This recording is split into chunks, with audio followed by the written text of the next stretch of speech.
Buenos días nuevamente a esta serie Diálogos con la Realidad, los derechos humanos en América Latina, crisis, retos y esperanzas. El día de hoy tenemos el honor de estar con Lucha Castro, una mujer activista, defensora de los derechos humanos de las mujeres. Bienvenida, Lucha, a esta serie. Y bueno, para iniciar quisiera consultarte, que pudieras compartirnos cuáles consideras que son los principales obstáculos a los que se enfrentan las mujeres en materia de seguridad desde un enfoque de derechos humanos.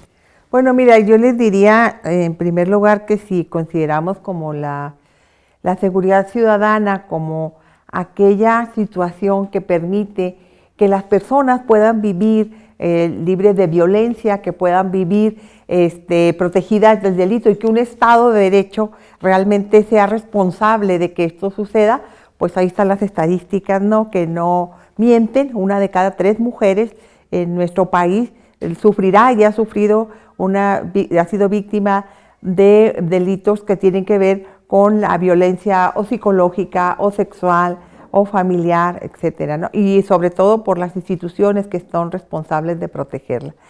Más de 6,000 mujeres son asesinadas en nuestro país cada año, así que esa es una de las cuestiones. Y bueno, un poco con tu pregunta de cuáles son esos principales problemas o obstáculos, pues yo diría quiénes hacen en este país las políticas criminales, de las políticas de seguridad ciudadana, los hombres. Pero además los hombres, los dueños del pueblo, decimos allá en Chihuahua, ¿no? Es decir, aquellas personas cuyo interés fundamental es el patrimonio. Por eso tenemos que en el Sistema Nacional de Seguridad Pública los delitos de acto impacto son el robo, la extorsión y secuestro. Y los delitos en contra de las mujeres. Y la violencia familiar, que es una pandemia. Y las violaciones, esas están totalmente ignoradas, no existen. Entonces, pero tiene consecuencias, por supuesto, porque quienes lo hacen desde el horizonte patriarcal, pues destinan todos los recursos, todo lo que significa políticas públicas para la protección de estos delitos, ¿sí? Y bueno, ese es el asunto. Y cuando nosotros decimos que un gobierno que dice estar preocupado y que debe estar preocupado por todo su pueblo, pues necesariamente tiene que voltear la mirada hacia las mujeres, que son más del 50% de la población y que sufrimos violencia en el ámbito público y en el ámbito privado. Otro de los grandes obstáculos también es vivir en un conflicto armado.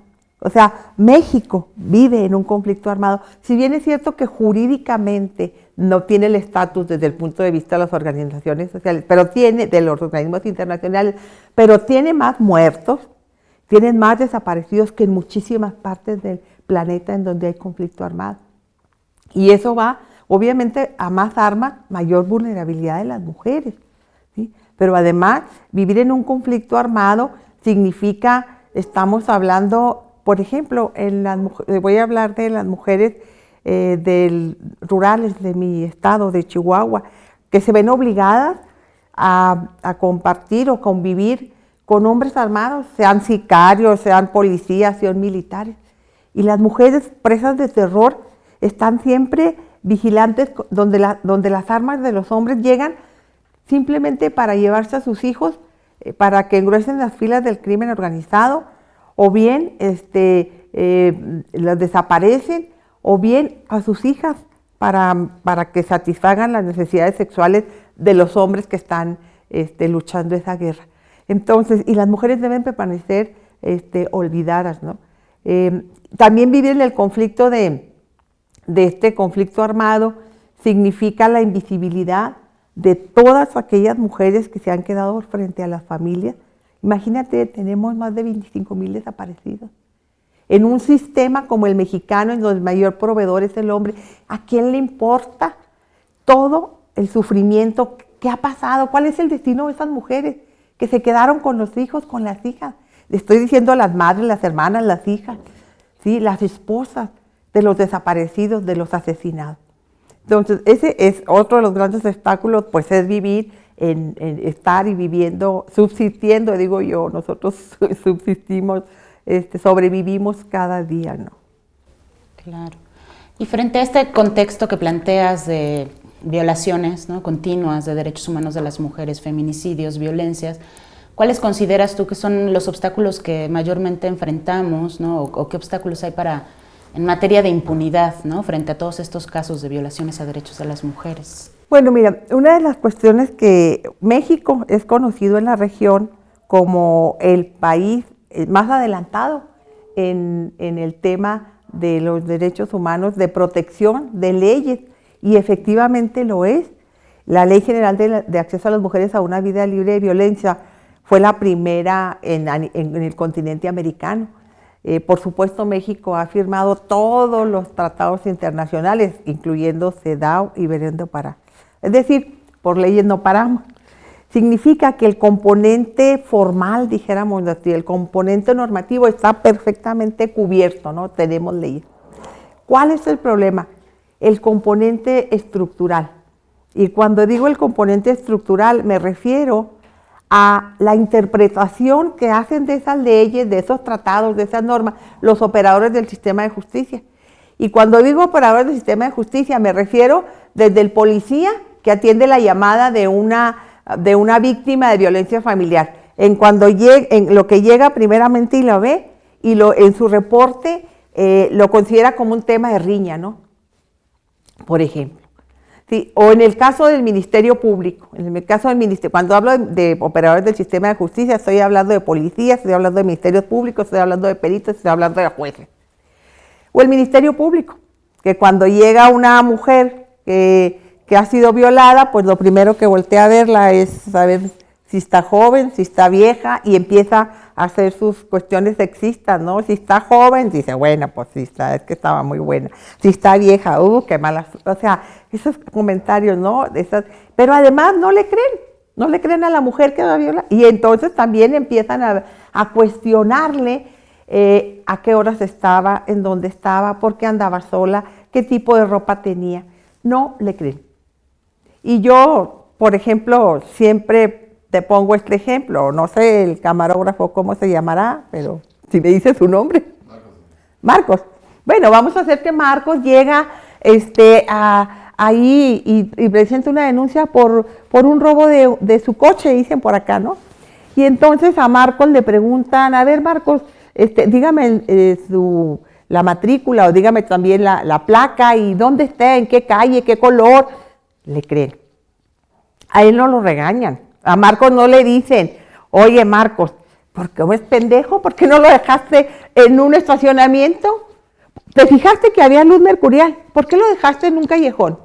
A ver Marcos, seguramente no te emborrachaste anoche y ni siquiera supiste dónde dejaste el carro. No lo regañan. ¿Se fijan? No lo regañan. Le creen. Pero a las mujeres nos dicen, ¿y por qué saliste sola? ¿Y por qué no gritaste? ¿Y por qué andabas vestida así? ¿Y por qué tomaste? ¿Y por qué te emborrachaste? Entonces, ese es el primer tema. El tema de todos los que componen este sistema judicial que son receptores de las denuncias que hacen las mujeres. Entonces, ya le dimos su repasada al policía, ya le dimos su repasada al Ministerio Público. Luego vienen los peritajes, ¿verdad? Los peritajes que se hacen carentes de perspectiva de género, y luego los jueces, ¿no? Entonces, ese es el componente. Y el tercer componente, que es el componente cultural, que tiene que ver con la apropiación que hace la ciudadanía de esos recursos legales, de esas leyes que hay. Entonces, ahí tenemos como la invisibilidad de los delitos, incluso para las propias mujeres, ¿no? Porque nos han educado, pues, para obedecer. Entonces, si mi marido me dejó de hablar, me pegó, me humilló, pues es que algo hice, ¿sí? Si mi marido, entonces toda esa cuestión muy patriarcal, cultural, que está ahí hasta los huesos como el ADN, no permite, y además si no hay medidas de protección, y además si no me van a hacer caso, y además si van a pensar que es un asunto privado, pues hay que lo arregle la señora con el señor, ¿no? Pues que me trae chismes a mí de eso, ¿no? Yo estoy aquí para atender casos de, no sé, de robos de un banco, pero un asunto y un chisme entre una mujer y el hombre. Entonces, te fijas, todo eso y entonces las mujeres dejan de usar el sistema porque no les creen, porque no las protegen, porque se ponen en más riesgo cuando van y denuncian, es cuando está muchísimo más el riesgo, ¿no? O porque las quieren meter a todas en refugios, ¿no? ¿Y qué hacen con las hijas y hijos? Entonces, el sistema de justicia no está adecuado para atender el tema de la violencia hacia las mujeres, porque está pensado solamente para los delitos que se cometen de puertas afuera, o sea, los delitos en la calle, sí, pero los delitos que se cometen puertas adentro, en el lugar en donde las mujeres deberían de estar más protegidas, ¿sí? Pues por más que corran no podrán defenderse, porque en ese lugar, y al menos en mi estado, el 95% de los feminicidios tienen su razón de ser o tienen su primer móvil en la violencia familiar, que son entonces, estamos hablando de homicidios que son perfectamente, que pueden ser se pueden prevenir, ¿no? Claro. Bueno, y hablando del tema de la impunidad y acercándonos, como ya lo hiciste, al tema del acceso a la justicia, ¿qué desafíos o qué crees que haga falta para poder activar, ¿no?, este sistema de justicia, abordando estos dos instrumentos tan importantes de los que hablabas, como CEDAW y Belén de Pará, pero bajándolos a la práctica, que no solamente queden en el papel? O sea, ¿cuáles son estos retos? ¿Cómo activar un sistema de justicia que realmente prevenga, investigue, sancione, repare? Bueno, pues en un primer lugar, lo más importante es que se tome conciencia, como lo dice muy de Belén de Pará, ¿no?, que la violencia contra las mujeres es una violación a los derechos humanos. Creo que si se estuviera el horizonte de todas las instituciones, por supuesto las principales que tienen que ver con la Procuración de Administración de Justicia, de que esto es así, pues tendría otra dimensión, porque entonces se verían obligados, en un primer lugar, a capacitarse, a entender, por ejemplo, el tema del círculo de la violencia, que bueno, fundamentalmente pasan las diferentes etapas que pasa una mujer cuando es víctima de la violencia, con el tema de la indefensión aprendida. Si nos enseñaron que no hay otra manera de ser mujer y nos obligan a las mujeres para conservar relaciones con nuestras parejas, a ser sumisas, a ser tranquilas, a estar siempre complacientes, a escuchar a los demás, etcétera, a hacer para los demás, pues no sabemos otra manera de ser mujeres, ¿no? Y entonces por eso hay una gran problemática cuando los ministerios públicos dicen, bueno, pues es que la señora viene, denuncia y luego se regresa y luego retira la denuncia. Sí, nada más que el agresor es su proveedor. Y entonces, ¿qué hace sin recursos económicos? Y entonces empieza la espiral de la violencia, luego los hombres hablan de que ya van a ser buenos, que ahora sí, ya sabes, entonces empiezan con una situación de la luna de miel, que se llama, ¿no? Entonces ya llegan ahí y nos llevan mariachis, no sé si se puede decir así, nos cogen muy a gusto, etcétera, pero al final el problema es que tienen en el chip que las mujeres somos propiedades de ellos.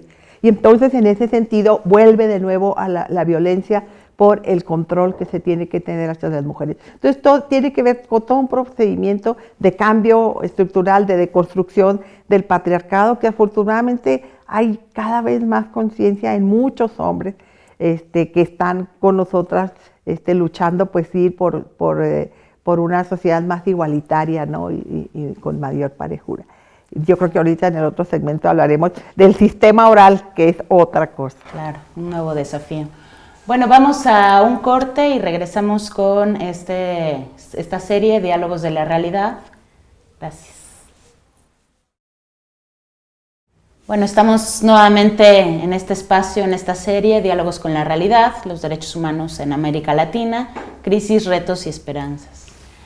Lucha, bueno, estábamos hablando sobre estos obstáculos en materia, sobre todo de acceso a la justicia, planteaba sobre todo estos tres componentes tan importantes del fenómeno legal, ¿no?, que pues obstaculizan, ¿no?, el acceso a la justicia, cómo está permeado de prejuicios de género, ¿no?, en los operadores de justicia, Y también, bueno, introducías un poco el tema de los nuevos juicios orales, ¿no? Que al parecer era una política muy innovadora, que venía de otros países de Latinoamérica, ¿no? Pero ¿cómo se está viviendo en México, ¿no? Porque yo recuerdo también que uno de los grandes desafíos eran estos sistemas alternativos de solución, ¿no? El tema de la conciliación y la violencia. Tú que eres experta ya en este nuevo sistema, ¿cuáles son los obstáculos a los que se están enfrentando las mujeres víctimas de violencia en este nuevo sistema?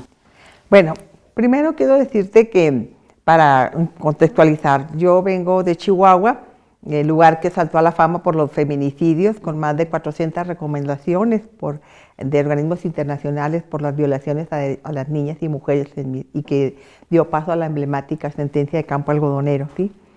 En este contexto de violencia fue muy cuestionado y el Estado mexicano, y entonces en el 2006 inicia el sistema acusatorio en Chihuahua, antes de la reforma constitucional del 2008, que es obligatoria para todo el país.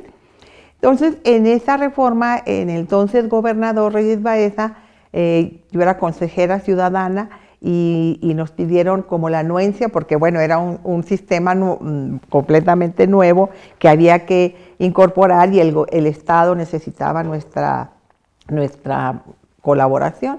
Y le dijimos, sí, está bien, nomás déjanos ver qué está pasando con las mujeres en todo el resto del continente, que ya tienen ese sistema. Y así logramos que viniera expertas, bueno, de Corporación Humana, Pazil Toledo, varias expertas que vinieron y arrastraron el lápiz con nosotros. Y la condición es, nos vamos a poner a trabajar con las y los diputados, no con los colaboradores. Por eso Chihuahua tiene un marco jurídico muy bueno a nivel nacional, con unos estándares muy altos, porque nosotros le metimos mano ahí al código. Entre ellos, por ejemplo, en Chihuahua no está permitido los criterios de oportunidad en los casos de violencia familiar. No estaban, porque ahora es un gran problema con las modificaciones que se hicieron con el Código Nacional Único. Entonces, con esto nosotros empezamos, y lo primero que vimos era la importancia de empoderar a las mujeres con delitos de género, porque en el sistema de la oralidad, en donde ya, que además yo creo, yo estoy una convencida de los sistemas de juicios orales, eso lo tengo muy clarito. Pero entonces, en donde se tiene que directamente, porque no hay intermediación entre el juez y la víctima, narrar los hechos, una mujer que no está empoderada, pues sus signos mismos, sus signos van a hacer dudar a un juez que no está preparado, porque no es lo mismo si tú llegas a presentar o a encararte con quien te cometió un delito de despojo, pues tranquilamente le dices, sí, por supuesto, y era o un vehículo, o un robo de vehículo, era mi carro y tú me lo quitaste, etcétera. Pero cuando son delitos de género, como la violación, como la violencia familiar, en donde las mujeres tienen gran vergüenza, ¿sí? Pues sus voces son casi inauditables, casi no hablan, con muy monosílabos, y da la impresión en la oralidad de poca consistencia, ¿no? Entonces, uno de los principales retos tiene que ver con el empoderamiento de las víctimas para que puedan acudir a un juicio oral en donde además hay publicidad, es público. Y entonces también decir, bueno, ¿cómo va a ser la protección de esas mujeres o de los testigos que van a ir a un juicio oral? Entonces, hay un gran desconocimiento, hay una gran preocupación, porque ahora con los juicios orales hay una nueva sujeto procesal. Los sujetos procesales son los que intervienen en el litigio, ¿no? Que sería en este caso los ministerios públicos, pero también los jueces, pero también los defensores, también los imputados o acusados. Pero ahora hay una nueva figura que son los abogados victimales. Entonces, ya deben de estar en cada estado en donde ya se encuentra vigente el sistema. Deben de estar los abogados victimales, que son los que acompañan a las víctimas, que son los que los representan. ¿Qué preparación tienen? O sea, ¿qué preparación tienen para llegar a enfrentar un litigio en donde, por ejemplo, yo tuve un caso que era una tentativa de feminicidio, y mi teoría del caso pues era hablar sobre eso, ¿no? Cómo habían estado las circunstancias. Pero resulta que el policía que fue ahí a hacer, la primera persona que llegó, en su reporte oficial le pone que fue un asunto de riña.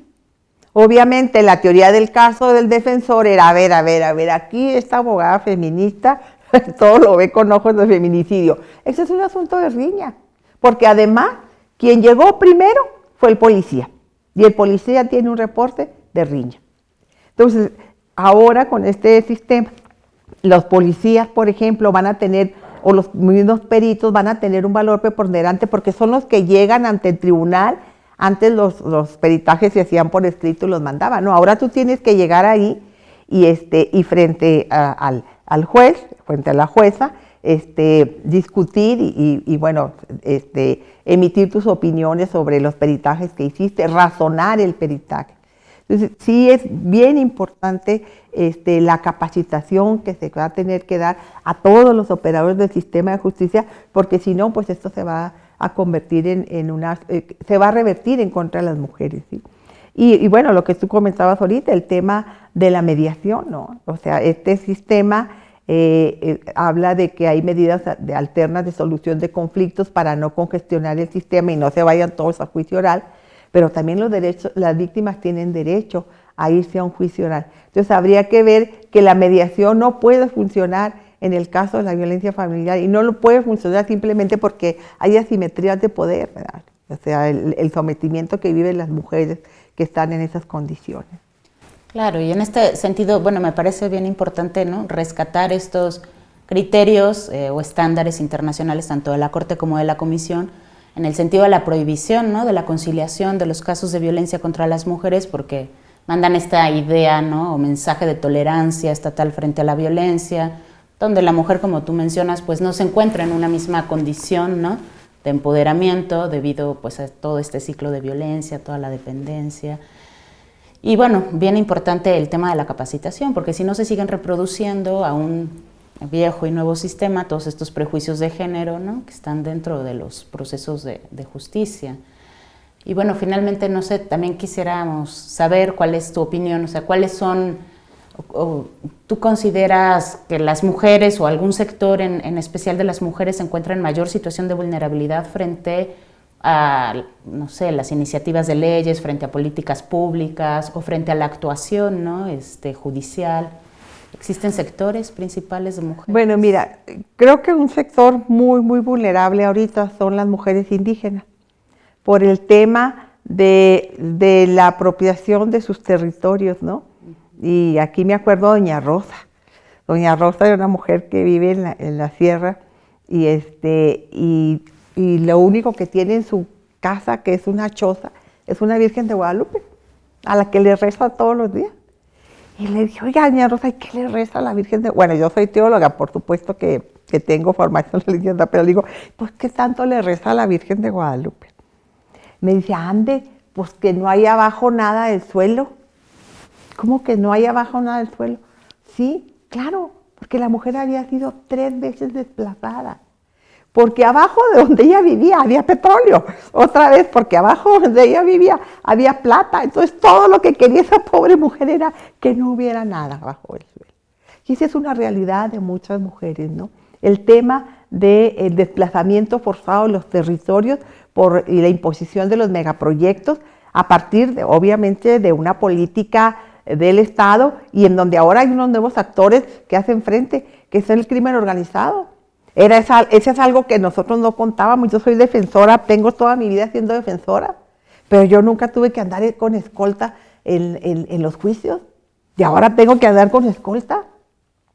Lo que me provoca, y esa es otra, cuando tú dices que otros grupos vulnerables, las defensoras de derechos humanos, esas defensoras que a diario, que son anónimas, o sea, que están ahí, pero que son la luz de muchísimas, en este país, que son la luz que da ayuda y protección a muchísimas personas.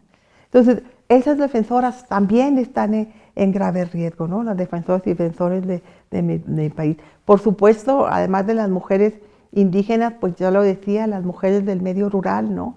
Ahora que está por ahí toda la política pública, que por cierto leí ayer antier que que creo que ya el secretario de la Marina quiere que ahora se legisle para que puedan ellos asumir funciones de seguridad pública. Eso ahora en el aniversario de la Revolución Mexicana, esa fue su petición. Imagínate, eso es realmente el reconocimiento público del fracaso de las políticas públicas y del rompimiento del Estado de Derecho. El Ejército y la Marina, al menos en mi estado, el Ejército y la Marina en las calles es sinónimo de violaciones a los derechos humanos. Y entonces, y las lesbianas es otro grupo vulnerable porque, bueno, pues finalmente ellas están en total contradicción a los cánones y a los parámetros que debe de regir a una buena mujer, ¿no? Que además nacida para criar, para tener hijos y para casarse. Sí, y si seguimos, pues las mujeres migrantes y bueno. Sí, y ahora con Trump, imagínate, todas las calamidades que tenemos, México se nos está desbaratando, la violencia como nunca, y para colmo, y luego que nosotros vivimos en Chihuahua, ¿te imaginas todo el tema de migrantes ahí? Así que, pero tenemos esperanza. Claro. Las defensoras de derechos humanos tenemos esperanza. Creo que ese es el equipaje con el que tenemos que estar, como la coraza con la que tenemos que amanecer cada día, ¿no? Porque eso es lo único que nos ayuda a seguir adelante. Y también las víctimas, mi trabajo es con víctimas y ellas han sido mis mejores maestras, porque han convertido lo que es la tragedia personal en fuente de esperanza para otras y otras. Así que seguimos caminando con esperanza. Pues bueno, me quedo con esta palabra, ¿no? Esperanza, porque hemos hablado de todo este contexto que sería la crisis que hay en derechos humanos en materia de derechos de las mujeres, que pasa desde la violencia a los feminicidios y sube a este sistema de justicia que genera una serie de obstáculos para que las mujeres, ¿no? Pues accedan en condiciones de igualdad a un acceso a la justicia que les repare el daño, que investigue, que sancione. Pero yo creo que la esperanza, ¿no? Y es parte del trabajo tan importante que estás haciendo en el acompañamiento de las mujeres víctimas de violaciones a derechos humanos. Y algo que tenemos que tener bien presente, ¿no? Y con la esperanza es la lucha por la defensa de los derechos de las mujeres, porque pues solamente aportando granito y granito, pues podemos a lo mejor deconstruir, ¿no? Todo este sistema patriarcal neoliberal, entre otras temáticas. Y bueno, pues con esto cerramos el programa, nos despedimos, te agradecemos muchísimo, ¿no? Tu participación, toda la experiencia que nos vienes a compartir. Y pues muchas gracias a todos los que nos estuvieron observando y nos vemos en la próxima serie de Diálogos con la Realidad.